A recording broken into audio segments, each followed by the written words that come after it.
Yes എന്താ പറഞ്ഞേ തുണി എടുക്കണം.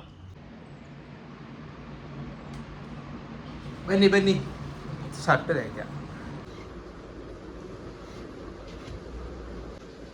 അരി വേണാമനെ സെറ്റ്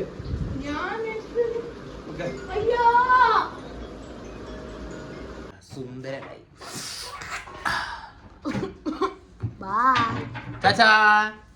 നല്ലപോലെ പഠിക്കണടാ മോനെ.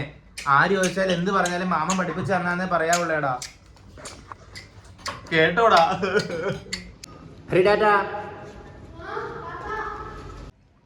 8 മണിയായിടാ. 8:30 ആകുമ്പോഴെങ്കിലും ഇറങ്ങിയാലല്ലേടാ ഓഫീസ് സമയത്തിന് എത്താൻ പറ്റത്തുള്ളൂ. പക്ഷെ എനിക്ക് ഓഫീസിൽ പോവണ്ട മോനെ, വയ്യടാ, മടിയാ മോനെ. എനിക്കൊരു കാര്യം മനസ്സിലായി കേട്ടോ. എടാ ഓഫീസൊക്കെ ഭയങ്കര ഓപ്പൺ ആടാ മോനെ. ഇപ്പോഴത്തെ കൾച്ചർ എന്ന് പറയുമ്പം എടാ മോനെ, ഞാനൊരു കുട്ടനാട്ടുകാരനാണ്. അപ്പം നമുക്ക് അതിൻ്റെതായ നമ്മളിതൊന്നും കണ്ടിട്ടില്ലല്ലോ. അപ്പം ഞാനിവിടെ പെട്ടെന്ന് ഓഫീസിൽ വന്ന് കാര്യങ്ങളൊക്കെ പുതിയതായിട്ട് കാണാൻ തുടങ്ങിയപ്പോഴത്തേക്കും ആൾക്കാർ ചിരിക്കുന്നു, നമ്മളെ സിനിമയ്ക്ക് കൊണ്ടുപോകുന്നു, പാർട്ടിക്ക് കൊണ്ടുപോകുന്നു.